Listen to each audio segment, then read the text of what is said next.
Hello everyone, welcome back. कैसे हैं आप लोग? आशा करते हैं आप लोग बहुत अच्छे होंगे। डियर स्टूडेंट्स, आज का हमारा ये लेक्चर आपके चैप्टर मैट्रिसेस अर्थात आव्यूह का थर्ड लेक्चर होने वाला है। इसके पहले इस चैप्टर के बिहाफ पर मैं आपको 2 लेक्चर प्रोवाइड करा चुका हूं। आई होप आप सभी लोगों ने उन प्रीवियस 2 लेक्चर को ज़रूर से ज़रूर देखा होगा। नहीं देखा हो तो चैनल पे प्लेलिस्ट भी बन चुकी है। साथ ही साथ इस लेक्चर के डिस्क्रिप्शन में आपको लिंक मिल जाएगा, उसको देखेंगे तो आगे की बातें आपको बेहतर तरीके से समझ में आएंगी। डियर स्टूडेंट्स, आज के हमारे इस लेक्चर का टॉपिक है इक्वालिटी ऑफ 2 मैट्रिसेस, 2 आव्यूहों की समानता। अर्थात अगर हमारे पास 2 मैट्रिक्स गिवन हैं तो उन मैट्रिक्स को हम इक्वल कब कह सकते हैं। और आपको हम बता दें कि इसके बिहाफ पर आपके एग्जाम में एक क्वेश्चन अक्सर पूछा जाता है। इसके अतिरिक्त आज की इसी पर्टिकुलर लेक्चर में हम डिस्कस करेंगे आव्यूहों पर संक्रियाएं, ऑपरेशन ऑन मैट्रिसेस। मीन्स आज के इस लेक्चर में हम ये सीखेंगे कि 2 मैट्रिक्स को अगर हमें ऐड करना है तो हम उन्हें कैसे ऐड करेंगे, सब्ट्रैक्ट करना है तो उन्हें हम कैसे सब्ट्रैक्ट करेंगे, अगर किसी आव्यूह अर्थात किसी मैट्रिक्स को किसी स्केलर नंबर से मल्टीप्लाई करना है तो उसे हम कैसे मल्टीप्लाई करेंगे। ये सारी चीज़ें आज के इस लेक्चर में हम डिस्कस करने वाले हैं। इसके बिहाफ पर कुछ छोटे छोटे क्वेश्चन भी सॉल्व करेंगे। सो डियर स्टूडेंट्स, लेक्चर बहुत ही ज़्यादा इंपॉर्टेंट होने वाला है। कंप्लीट लेक्चर को ज़रूर से ज़रूर देख लीजिएगा। लास्ट में आपको कुछ टास्क भी प्रोवाइड कराऊंगा। उन टास्क को आपको कंप्लीट करके उनका आंसर कमेंट सेक्शन में मुझे बताना होगा। तो आइए पहला टॉपिक अपना स्टार्ट करते हैं। डियर स्टूडेंट्स, 2 आव्यूहों की समानता। ध्यान से समझते चलिएगा, बहुत ही ज़्यादा इंपॉर्टेंट लेक्चर डियर स्टूडेंट्स आज का होगा। 2 आव्यूहों की समानता, जिसको हम इंग्लिश में बोलेंगे equality of 2 matrices. Equality of 2 matrices means 2 matrix को हम इक्वल कब कह सकते हैं। इक्वलिटी ऑफ 2 मैट्रिक्सेस, ठीक है। 2 आव्यूह अगर हमारे पास दिए गए हैं तो इन दोनों आव्यूह को, उन दोनों मैट्रिक्स को हम इक्वल कब कह सकते हैं। आइए ध्यान से सुनिए। तो 2 मैट्रिक्स के इक्वल होने की 2 कंडीशन है। नंबर पहला, उनका क्रम जिसको हम इंग्लिश में क्या कहते हैं डियर स्टूडेंट्स, ऑर्डर कहते हैं, समान होना चाहिए। ध्यान दो, क्या होना चाहिए? पहली चीज़, उनका ऑर्डर जो है वो समान होना चाहिए। ओके। और जो दूसरी शर्त है वो है संगत अवयव समान होने चाहिए। संगत अवयव समान होने चाहिए, समान होने चाहिए। ध्यान से देखते चलिएगा, सारी बातें अभी आपको बेहतर तरीके से समझ में आ जाएंगी। 2 कंडीशन है। पहली कंडीशन है कि 2 मैट्रिक्स को हम इक्वल तब कह सकते हैं जब उनका ऑर्डर सेम हो। दूसरी शर्त यह है कि उनके जो करस्पॉन्डिंग एलिमेंट्स होंगे, जो संगत अवयव होंगे, वो क्या होने चाहिए? इक्वल होने चाहिए, बराबर होने चाहिए। अगर ये 2 कंडीशन फुलफिल हो रही है तब हम 2 गिवन मैट्रिक्स को इक्वल कह सकते हैं, नहीं तो हम 2 गिवन इक्वल मैट्रिक्स को इक्वल नहीं कह सकते हैं। आइए समझते हैं। जैसे हमारे पास एक मैट्रिक्स है 1 2 3 और 4 आपके सामने लिखा हुआ है। बी इक्वल टू कोई दूसरा मैट्रिक्स लिख दिए हम 1 2 3 4 5 6। अगर आपसे कहा जाए कि चेक करिए कि ये मैट्रिक्स ए और मैट्रिक्स बी के आपस में इक्वल हैं, तो आप कहोगे नहीं सर, क्योंकि इसका ऑर्डर 2 × 2 है और इसका ऑर्डर 2 × 3 है, तो ऑर्डर आर नॉट सेम। दोनों का ऑर्डर जो है वो सेम नहीं है, इसलिए दोनों मैट्रिक्स आपस में इक्वल नहीं होंगे। ठीक है ना, इतनी बात समझ में आ रही है। तो अगर हमें किन्हीं 2 मैट्रिक्स को कंपेयर करना है, ठीक है, तो उनकी तुलना करनी है कि मैट्रिक्स आपस में इक्वल है या नहीं है, तो हम सबसे पहले क्या देखेंगे? उनका ऑर्डर देखेंगे। अगर उनका ऑर्डर सेम है तब हम कहेंगे कि उनके करस्पॉन्डिंग एलिमेंट्स को कंपेयर करिए। लेकिन अगर ऑर्डर ही सेम नहीं मिला तो फिर आप कह देंगे कि ये दोनों तो इक्वल हो ही नहीं सकते हैं। और एग्जांपल देखिए, तो यहाँ पर क्या ए और बी इक्वल हैं sir? No, here a and b are not equal. Again फिर से कोई और एग्जाम्पल लेते हैं और समझने का प्रयास करते हैं। सपोज करिए x इक्वल टू लिख दिया मैंने a b c और d, ठीक है, और y इक्वल टू हमने लिख दिया a b c और d। अब ध्यान से समझिए आप सभी लोग, यह जो हमारे पास फर्स्ट वाला मैट्रिक्स है इसका ऑर्डर कितना है? 2 इंटू 2 है। ये जो सेकेंड वाला मैट्रिक्स है सर, इसका ऑर्डर कितना है? 2 इंटू 2 है। क्या दोनों का ऑर्डर सेम है सर? यस, बिल्कुल सेम है। क्या दोनों मैट्रिक्स सेम है? नहीं सर, अभी पहले देखो तो। अच्छा, ऐसे नॉर्मली डियर स्टूडेंट जब आप देखेंगे तो आपको लगेगा यहाँ देखो ए बी सी डी इसमें भी है, ए बी सी डी इसमें भी है, और ऐसे क्वेश्चन जब एग्जाम में आ जाते हैं तो बच्चे तुरंत कंफ्यूज हो जाते हैं कि सर जो इसमें है वही उसमें है, ऑर्डर सेम है, इसलिए दोनों मैट्रिक्स क्या हो जाएंगे? इक्वल। लेकिन ऐसा नहीं होगा। करेस्पॉन्डिंग एलिमेंट्स, जैसे ये A11 है, A11 है, तो ये इसके इक्वल, और ये वाला इसके इक्वल, और ये वाला इसके इक्वल, और ये वाला इसके इक्वल होना चाहिए। तो देखो, दो करेस्पॉन्डिंग एलिमेंट्स तो आपको सेम दिख रहे हैं, लेकिन यहाँ C है तो यहाँ क्या है? B है, और यहाँ B है तो यहाँ क्या है? C है। तो इस केस में आप क्या कह सकते हो कि X और Y यहाँ पर भी डियर स्टूडेंट्स इक्वल नहीं है। दोनों कंडीशन सेटिस्फाई होनी चाहिए कि ऑर्डर क्या हो? सेम हो, साथ ही साथ करस्पॉन्डिंग एलिमेंट्स भी सेम हो। In that case we can say that the given two matrices are same. Clear है? और कोई एग्जांपल देखो, जैसे A इक्वल टू हमने लिख दिया 1 2 3 4, ओके, और B इक्वल टू कोई दूसरा मैट्रिक्स लिख दिया ऐसे 1 2 3 एंड 4। ठीक है, ये मैट्रिक्स आपका 2 इंटू 2 ऑर्डर का है, ये मैट्रिक्स हमारा 2 इंटू 2 ऑर्डर का है। क्या हम इन दोनों मैट्रिक्स को इक्वल कर सकते हैं सर? आइए चेक करते हैं। ऑर्डर सेम है, यस ऑर्डर सेम है। ये इसके इक्वल होना चाहिए है, ये इसके इक्वल होना चाहिए है, ये इसके इक्वल होना चाहिए है, ये इसके इक्वल होना चाहिए है। तो करस्पॉन्डिंग एलिमेंट्स भी इक्वल हैं, मीन्स सेम है, और साथ ही साथ ऑर्डर भी सेम है। सो इस केस में हम ये कह सकते हैं कि the matrix A is equal to B। Matrix A और B क्या है? इक्वल हैं। तो आई होप आप सभी लोगों को ये बेहतर तरीके से समझ में आ गया होगा कि what is the meaning of equality of to matrices. दो मैट्रिक्स को, दो आव्यूह को हम इक्वल कब कह सकते हैं, ये आपको समझ में आ गया होगा। अब आइए देखिए, यहाँ पर थोड़ा सा आप कंसेप्ट समझिए, यहाँ से लॉजिक क्या बनता है ये आपको ध्यान देना है। आपके एग्जाम में क्वेश्चन कैसे पूछा जाएगा, इसका मतलब ये है कि जैसे अगर कहीं लिखा है X Y Z और W, ठीक है, ठीक है, और यहाँ पर डियर स्टूडेंट सपोज करो लिखा है A B C D। अब जरा ध्यान से देखो, यहाँ पर हमारे सामने क्या लिखे हैं? टू मैट्रिसेस लिखे हुए हैं। एक मैट्रिक्स ये है और एक मैट्रिक्स ये है, और बीच में डियर स्टूडेंट्स क्या लगा है? इक्वल टू का साइन लगा है। इसका मतलब हमें ये कहा जा रहा है कि ये मैट्रिक्स और ये मैट्रिक्स क्या है? सेम है। तो अगर ये दोनों मैट्रिक्स सेम हैं, देन दिस इम्प्लाइज दैट, ये कहता है कि X A के इक्वल होगा, Z C के इक्वल होगा, Y B के इक्वल होगा, और W किसके इक्वल होगा? D के डियर स्टूडेंट्स क्या होगा? इक्वल होगा। ये यहाँ से रिजल्ट मिलता है, और इस रिजल्ट का यूज़ करते हुए हम डिफरेंट टाइप्स की प्रॉब्लम्स को सॉल्व करते हैं। क्या होता है? हमें मैट्रिक्स दे दिए जाते हैं और वो दोनों मैट्रिक्स आपस में इक्वल गिवन रहते हैं, उसमें कुछ वेरिएबल्स होती हैं, उनकी वैल्यू हम लोगों को फाइंड करनी रहती है।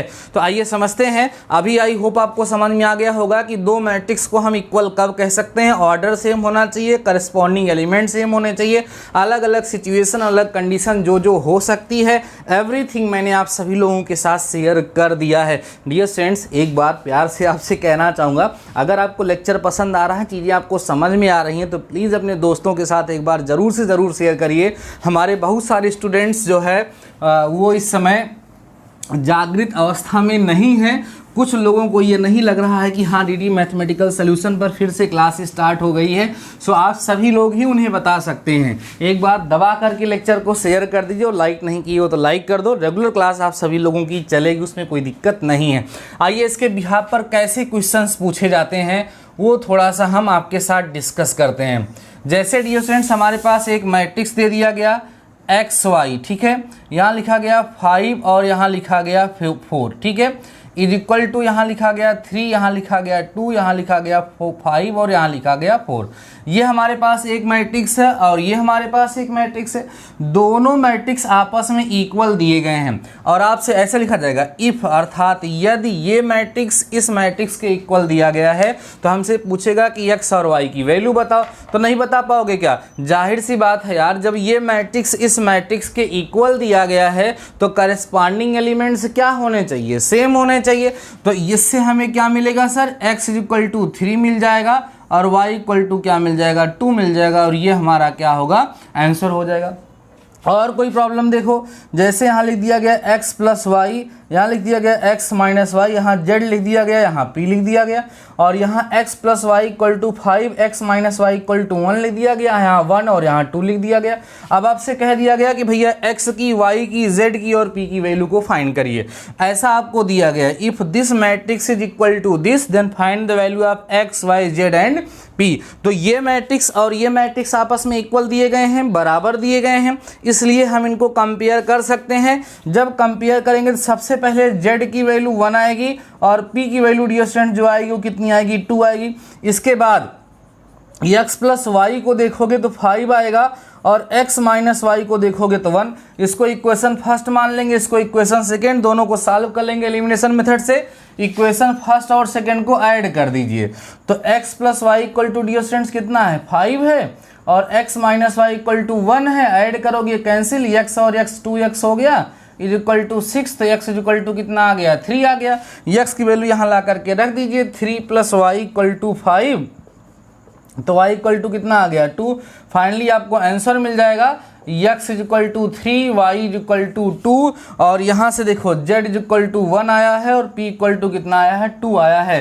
तो इस तरह के डिफरेंट टाइप्स की प्रॉब्लम्स आप सभी लोगों से इक्वलिटी ऑफ मैट्रिसेस के बिहाफ पर पूछी जा सकती हैं और मैंने आपको कंसेप्ट सिखा दिया है, तो आई होप आप सभी लोग इसको बेहतर तरीके से अब सॉल्व कर पाएंगे अगर इस तरह का क्वेश्चन आएगा तो। क्या है कंडीशन कि अगर दो मैट्रिक्स आपस में इक्वल दिए गए हैं तो उनके करस्पॉन्डिंग एलिमेंट्स आपस में क्या होंगे? इक्वल होंगे और उनका ऑर्डर सेम होगा, तभी वो दोनों इक्वल होते हैं। इतनी बात समझ में आ गई होगी आई होप आप सभी लोगों को।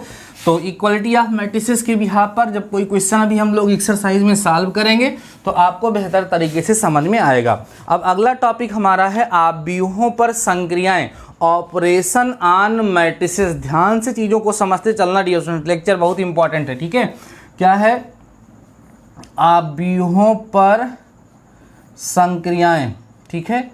आव्यूहों पर संक्रियाएं जिसको हम लोग बोलेंगे operation on matrices. Operation on matrices, ठीक है। ऑपरेशन ऑफ मैट्रिसेस का मतलब है कि अगर हम किसी एक मैट्रिक्स को दूसरे मैट्रिक्स को से ऐड करना चाहते हैं, जोड़ना चाहते हैं, तो हम कैसे जोड़ेंगे। एक आव्यूह को दूसरे आव्यूह से घटाना चाहते हैं तो उसे हम कैसे घटाएंगे, ये हम सभी लोग यहाँ पर डियर स्टूडेंट्स क्या करने वाले हैं? सीखने वाले हैं, ठीक है। आइए समझते हैं, धीरे धीरे करके चीज़ें आपको समझ में आने लगेंगी और बेहतर तरीके से आपको कंसेप्ट क्लियर होगा, ठीक है। कुछ एग्जांपल भी मैं आपको बताऊंगा। देखिए ध्यान से, सबसे पहले हम लोग पढ़ते हैं आव्यूहों का योग। आव्यूहों का योग, ठीक, जिसको हम बोलेंगे एडिशन ऑफ मैट्रिसेस, ठीक। अगर हमारे पास दो मैट्रिक्स दिए गए हैं ए और बी, सपोज करिए हमारे पास दो मैट्रिक्स दिए गए हैं, एक मैट्रिक्स ए है और दूसरा मैट्रिक्स डियर स्टूडेंट्स क्या है? बी है। हमें ए और बी को ऐड करना है, मतलब जोड़ना है, तो हम कब ऐड कर सकते हैं और कैसे ऐड कर सकते हैं? तो ध्यान रखिएगा कि इन्हीं दो मैट्रिक्स को तभी ऐड किया जा सकता है जब उनका ऑर्डर सेम हो। क्या हो? Order same. मतलब अगर पहला मैट्रिक्स 2 into 3 ऑर्डर का है तो सेकेंड वाला मैट्रिक्स भी 2 into 3 ऑर्डर का होना चाहिए। अगर फर्स्ट वाला मैट्रिक्स 3 into 3 ऑर्डर का है तो सेकेंड वाला मैट्रिक्स भी 3 into 3 ऑर्डर का होना चाहिए। मीन्स सेम ऑर्डर के मैट्रिक्स को ही हम लोग ऐड कर सकते हैं, नहीं तो नहीं कर सकते। अब आइए देखते हैं एग्जाम्पल के माध्यम से इसको हम सभी लोग समझते हैं, ठीक है। एग्जाम्पल के माध्यम से समझेंगे। जैसे a इक्वल टू हमारे पास एक मैट्रिक्स दे दिया गया 4, 5, 7 और 9, ठीक है। और B इक्वल टू हमारे पास दे दिया गया 1 2 7 और 1। ये हमारे पास दो मैट्रिक्स हैं। ये फर्स्ट मैट्रिक्स का ऑर्डर 2 इंटू 2 है, इसका भी ऑर्डर 2 इंटू 2 है। हमें यहाँ पर करना क्या है डियर स्टूडेंट्स, A और B को ऐड करना है। दैट मीन्स हमें A प्लस B फाइंड करना है। तो ये हमारा 4 5 हो गया, 7 और 9 हो गया, प्लस का साइन लगा के 1 और 2 होगा और 7 और 1 होगा। अभी मैंने आपको बताया कि दो मैट्रिक्स को हम कब ऐड कर सकते हैं, जब उनका ऑर्डर सेम हो। ऑर्डर सेम है सर, यस। इसका भी ऑर्डर 2 इंटू 2 है और इसका भी ऑर्डर क्या है, 2 इंटू 2 है। हमें क्या करना है, दोनों मैट्रिक्स को ऐड करना है। ऐड करने का मेथड होता है कि करस्पॉन्डिंग एलिमेंट्स को ऐड कर लिया जाता है। मीन्स 4 को 1 से, 7 को 7 से, 5 को 2 से, 9 को 1 से करस्पॉन्डिंग एलिमेंट्स को ऐड कर लेते हैं। दोनों मैट्रिक्स का एडिशन हमें मिल जाता है। दैट मीन्स अगर हमें यहाँ से A प्लस बी निकालना होगा तो 4 और 1 5, 7 और 7 14, 5 और 2 7, 9 और 10, ये आपका जो है डियर स्टूडेंट्स क्या होगा, आंसर हो गया। अब आप कह रहे सर ये तो बहुत ही आसान है। बिल्कुल यही आपको करना है। ध्यान रखना है, we can add any two matrix if and only if their order is same. किन्हीं दो मैट्रिक्स को हम ऐड तभी कर सकते हैं, उनको जोड़ तभी सकते हैं जब उनका ऑर्डर क्या हो, सेम हो। अगर उनका ऑर्डर सेम होगा तब उन मैट्रिक्स को हम ऐड कर सकते हैं, अन्यथा हम उस मैट्रिक्स को ऐड नहीं कर सकते हैं। कोई और एग्जांपल देख लीजिए। जैसे A इक्वल टू सपोज करो हमने लिख दिया 1 2 3 4 5 6 7 8 9, ठीक है। और B इक्वल टू हमने लिख दिया 0 1 0 0 0 2 0 0 3। ये हमारे पास एक मैट्रिक्स है। अब हमें क्या करना है, मैट्रिक्स A और मैट्रिक्स B को डियर स्टूडेंट्स ऐड करना है। हमारे पास ये मैट्रिक्स A है और ये मैट्रिक्स B है, दोनों को क्या करना है, ऐड करना है। ऐड करने के पहले हम क्या चेक करेंगे सर, इसका ऑर्डर क्या है और इसका ऑर्डर क्या है। ज़रा देखो क्या दोनों का ऑर्डर सेम है। यस सर, इसका भी ऑर्डर 3 इंटू 3 है और इसका भी ऑर्डर 3 इंटू 3 है, तो एडिशन पॉसिबल है। ऐड कैसे करेंगे, A प्लस B हम लिखेंगे, दोनों मैट्रिक्स को लिखेंगे। 1 2 3 हो गया, 4 5 6 हो गया, 7 8 9 यहाँ मैंने लिख दिया, और प्लस करके यहाँ पर 0 1 0 हो गया, 0 0 2 हो गया, 0 0 3 हो गया। एडिशन का तरीका क्या है, करस्पॉन्डिंग एलिमेंट्स को ऐड कर दो। 1 को 0 से ऐड करोगे 1, 4 को 0 से करोगे 4, 7 को 0 से करोगे 7, 2 को 1 से करोगे 3, 5 को 0 से करोगे 0, 8 को 0 से करोगे 8, 3 को यहाँ करेंगे इतना, 6 और 3 8, 9 और 3 कितना हो गया 12। ये डियर स्टूडेंट्स किसकी वैल्यू मिल गई हमें, A प्लस B की वैल्यू मिल गई। आई होप आप सभी लोगों को एडिशन ऑफ टू मैट्रिसेस अर्थात दो आव्यूहों को हम कैसे ऐड करते हैं, कैसे उन्हें जोड़ते हैं, ये बेहतर तरीके से समझ में आ चुका होगा। ठीक है, क्लियर हो गई हैं बातें, कोई डाउट नहीं है। क्लियर हो गई है तो इनको फटाफट से आप सभी लोग डियर स्टूडेंट्स क्या करेंगे, नोट कर लेंगे। ठीक है, नोट कर लेंगे। चलिए नोट करिए इसको आप सभी लोग, आगे बढ़ते हैं। अब देखो यहाँ पर आव्यूहों का जो योगफल होता है उसके कुछ गुणधर्म होते हैं, properties of addition of matrices. आव्यूहों के योग के गुणधर्म, आइए उसको समझते हैं क्या है। ध्यान दीजिए आप लोग, आव्यूहों के योग के गुणधर्म, ठीक है, जिसको हम बोलेंगे इंग्लिश में properties of addition of matrices. ध्यान समझना, properties of addition of matrices. ठीक है, जब हम दो मैट्रिक्स को क्या करते हैं, ऐड करते हैं, तो वो किन प्रॉपर्टीज़ को फॉलो करते हैं वो हमें समझना है।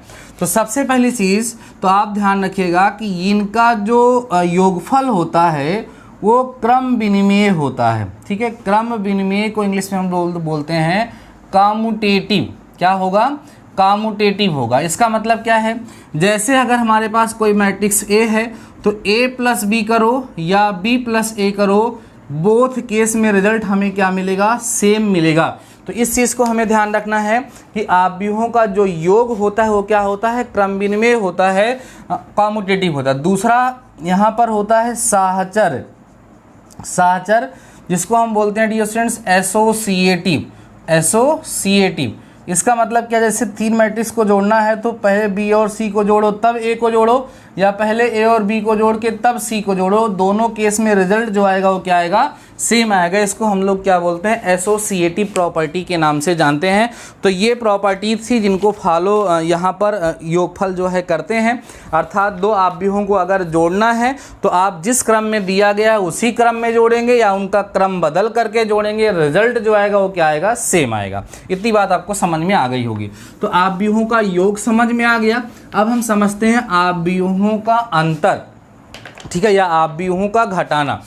ठीक है, टॉपिक है हमारा आव्यूहों का अंतर, ठीक है, जिसको बोलेंगे डिफरेंस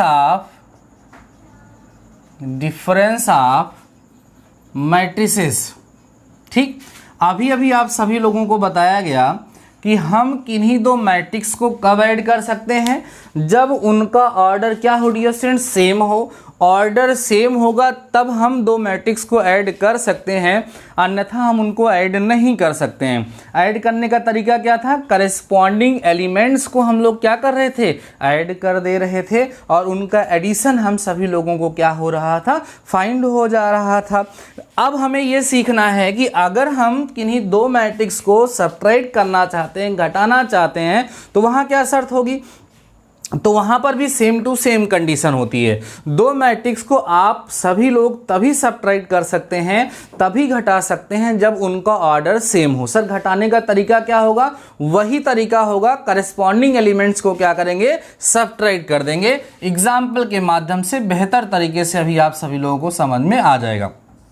जैसे x इक्वल टू लिख दिया गया 4, 5, 7 और 9, हमारे पास एक मैट्रिक्स है।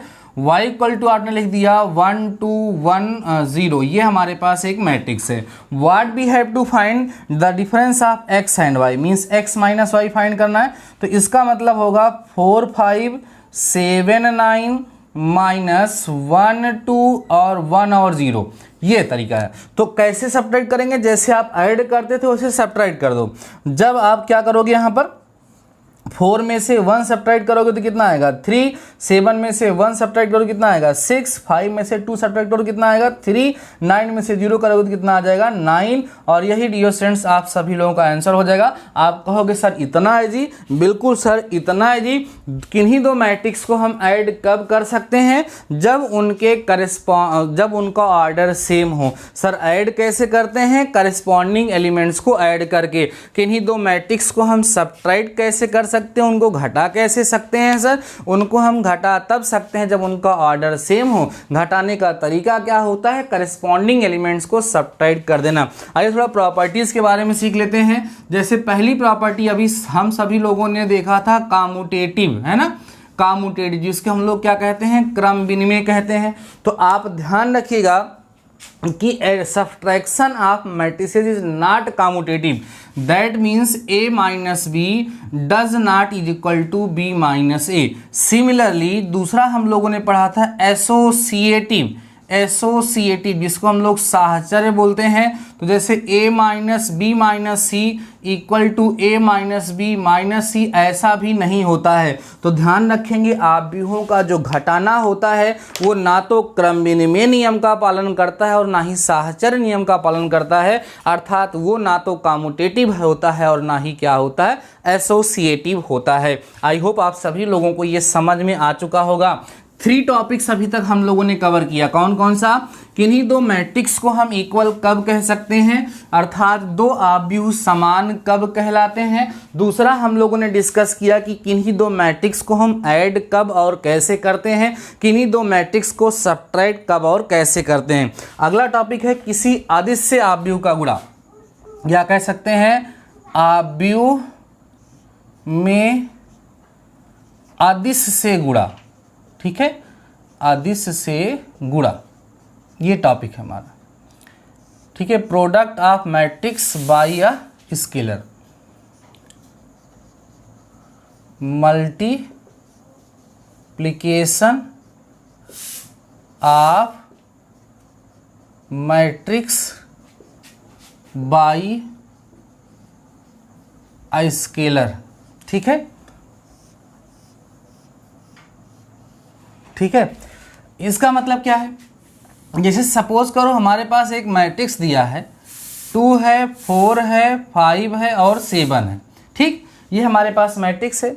हम क्या चाहते हैं, इस मैट्रिक्स को एक कांस्टेंट k से मल्टीप्लाई करना चाहते हैं। इसी k को ही यहाँ डियर स्टूडेंट्स क्या कहा गया है, अदिश कहा गया है। इसी को यहाँ पर हम लोग स्केलर बोल रहे हैं। तो कैसे मल्टीप्लाई करें, तो ध्यान रखिएगा कि अगर हमें किसी मैट्रिक्स को किसी कांस्टेंट से मल्टीप्लाई करना है तो रूल होता है कि उस कांस्टेंट से उस मैट्रिक्स के प्रत्येक एलिमेंट को मल्टीप्लाई करा जाता है। जैसे हमारे पास a इक्वल टू ये दिया है ना, 2, 4, 5 और 7, हमें क्या फाइंड करना है, k से मल्टीप्लाई करना है। तो इस k से इसके प्रत्येक एलिमेंट में मल्टीप्लाई होगा, 2k होगा, 5k होगा, 4k होगा और क्या लिख दिया जाएगा, 7k लिख दिया जाएगा। इस तरीके से यहाँ पर मल्टीप्लाई हो जाता है। कुछ अलग एग्जाम्पल लेकर के थोड़ा समझ लेते हैं। जैसे a इक्वल टू हमारे पास मैट्रिक्स है 1 2 3 4 5 7 0 1 2, ठीक। और हमें करना क्या है, इस मैट्रिक्स को 5 से मल्टीप्लाई करना है। तो अगर हमें इस मैट्रिक्स को 5 से मल्टीप्लाई करना है तो रूल होगा कि 5 से इस मैट्रिक्स के प्रत्येक एलिमेंट को क्या कर दिया जाए, मल्टीप्लाई कर दिया जाए। तो 5 से करोगे तो यहाँ 5 आएगा, इसको करोगे 10 आएगा, यहाँ 15 आएगा, यहाँ 20, यहाँ 25। 5 से कर रहे हो ना, यहाँ 35 होगा, 0 होगा, 5 होगा और 10 होगा। ये होता है तरीका। तो जब हमें किसी नंबर से या किसी स्केलर क्वांटिटी से, या आप कह सकते हैं जब किसी कांस्टेंट नंबर से किसी मैट्रिक्स को मल्टीप्लाई करना होता है तो तरीका क्या होता है कि हम लोग उस नंबर से उस मैट्रिक्स के उस आव्यूह के प्रत्येक एलिमेंट को क्या करते हैं, मल्टीप्लाई कर देते हैं। अगर हम उस नंबर से उस आव्यूह के प्रत्येक अवयव को, प्रत्येक एलिमेंट को मल्टीप्लाई कर देते हैं तो उस सिचुएशन में हमें क्या फाइंड हो जाता है डियर स्टूडेंट्स, क्या फाइंड हो जाता है, उस नंबर से उस मैट्रिक्स में मल्टीप्लिकेशन फाइंड हो जाता है। इतनी चीज़ें आप सभी लोगों को समझ में आ गई होंगी। अब आइए हम बात करते हैं आज के टास्क की। कुछ क्वेश्चंस आप सभी लोगों को देने चल रहे हैं और डियर स्टूडेंट्स ये ऐसे क्वेश्चंस हैं जो आपके एग्ज़ाम में पूछे जा चुके हैं। इनको आप सभी लोग सॉल्व करेंगे और मुझे कमेंट सेक्शन में इसका आंसर ज़रूर से ज़रूर बताएंगे। टुडेज टास्क आप सभी लोग नोट करें। पहला क्वेश्चन जो है, पहला क्वेश्चन है डियर स्टूडेंट्स, यदि, ध्यान दो सभी लोग, यदि a इक्वल टू 1 2 2 और -1, ठीक है, तथा b की जो वैल्यू गिवन है वो ज़रा नोट करिएगा, 1 2 0 और 1 है, ठीक है। कह रहे हैं तो a प्लस b तथा a माइनस b का मान ज्ञात कीजिए। बिल्कुल बहुत आसान क्वेश्चन है, लेकिन डियर स्टूडेंट्स आपको हम बता दें कि ये यूपी बीटी की तरफ से 2010 में आ चुका है। बहुत इजीली आप लोग इसको कर पाएंगे। क्या करना है, एक बार दोनों मैट्रिक्स को ऐड करना है, एक बार दोनों मैट्रिक्स को क्या करना है, सब्ट्रैक्ट करना है। क्वेश्चन नंबर सेकेंड आप सभी लोग नोट करिएगा। लिखा है यदि, ठीक है, यदि यहाँ पर एक मैट्रिक्स है x प्लस 3 लिखा है और यहाँ z माइनस 1 लिखा है, यहाँ 2y प्लस x है, उसके बाद यहाँ पर 4a माइनस 6 है, इज इक्वल टू में एक मैट्रिक्स लिखा हुआ है, ठीक है, 0 3 -7 और कितना लिखा है, 2a लिखा है। तो कह रहे हैं तो x, y, z तथा a का मान ज्ञात कीजिए, तथा a का मान ज्ञात कीजिए, ठीक है। अब ज़रा देखो, आप कहोगे सर ये भी बहुत आसान है, लेकिन ये क्वेश्चन भी डियर स्टूडेंट्स इंपॉर्टेंट है क्योंकि इस तरह के क्वेश्चंस आपके एग्ज़ाम में अक्सर पूछे जाते हैं। तो ये दो क्वेश्चन मैं आप सभी लोगों को प्रोवाइड करा रहा हूँ आज के टास्क के रूप में। इसको आप फटाफट से डियर स्टूडेंट्स नोट कर लीजिए। पहले क्वेश्चन में आपको क्या करना है भाई, बड़ी सिंपल सी बात है, ऐड कर लेना है और सब्ट्रैक्ट कर लेना है, आंसर बता देना है। यहाँ पर दो मैट्रिक्स हैं, दोनों का ऑर्डर क्या है, सेम है। दो मैट्रिक्स आपको इक्वल दिए गए हैं तो हम करस्पॉन्डिंग एलिमेंट्स को क्या कर लेंगे, इक्वेट कर लेंगे, कंपेयर कर लेंगे। जब इनको हम कंपेयर करेंगे तो x, y, z तथा a की वैल्यू इजीली आप सभी लोगों को फाइंड हो जाएगी। डियर स्टूडेंट्स, अगर आप सभी लोगों ने लेक्चर को लास्ट तक देखा है तो टास्क को ज़रूर से ज़रूर कंप्लीट करिएगा, क्योंकि जब आप सभी लोग टास्क को कंप्लीट करते हैं ना तो उससे मुझे आइडिया लग पाता है कि हमारे स्टूडेंट्स हमारी बातों को किस हद तक सीख पा रहे हैं। जो चीज़ें मैं आपको बताने का प्रयास कर रहा हूँ उसको आप लोग सीख पा रहे हैं या नहीं सीख पा रहे हैं। डियर स्टूडेंट्स, अभी छोटे छोटे टॉपिक कवर हो रहे हैं, धीरे धीरे कर करके हम लोग एक्सरसाइज पे आएंगे और बहुत ही बेहतरीन और बहुत ही अच्छे अच्छे क्वेश्चन हम लोग सॉल्व करेंगे। बेहतर तरीके से आपकी प्रिपरेशन होगी, आपको बिल्कुल टेंशन लेने की ज़रूरत नहीं है। अगर आपको लेक्चर डियर स्टूडेंट्स पसंद आया है तो टास्क को ज़रूर कंप्लीट करिएगा और कमेंट सेक्शन में अपना प्यार और सपोर्ट दिखाइएगा। और लेक्चर पसंद आ रहा है, आप मुझे सपोर्ट करना चाहते हैं तो अपने दोस्तों के साथ लेक्चर को ज़रूर से ज़रूर शेयर करिएगा। अगली चीज़, अगर डियर स्टूडेंट्स आपके पास बुक नहीं है और अभी तक आप सभी लोगों ने अपने टेलीग्राम चैनल को नहीं ज्वाइन किया, इस वीडियो के डिस्क्रिप्शन में आपको लिंक मिल जाएगा, वहां से आप सभी लोग अपने टेलीग्राम चैनल को जरूर से ज़रूर ज्वाइन कर लीजिए। या आप टेलीग्राम पे जा करके सर्च भी कर सकते हैं डीडी मैथमेटिकल सॉल्यूशन, वहां पर आपको अपना टेलीग्राम चैनल मिल जाएगा। वहां से जब उसको आप ज्वाइन करेंगे तो वहां पर आपको बहुत सारी चीज़ें देखने के लिए मिलेंगी, इंपॉर्टेंट नोट्स, इंपॉर्टेंट टॉपिक वगैरह वगैरह, या किसी क्लास से रिलेटेड कोई इन्फॉर्मेशन देनी होती है तो वहाँ डायरेक्ट मैसेज के माध्यम से मैं प्रोवाइड कराता हूँ। बाकी डियर स्टूडेंट्स, आज की इस क्लास में बस इतना ही। आई होप आप सभी लोगों ने आज की इस क्लास को एंजॉय किया होगा। मिलते हैं नेक्स्ट क्लास के साथ, नेक्स्ट लेक्चर के साथ। तब तक के लिए शानदार रहिए और पढ़ते रहिए।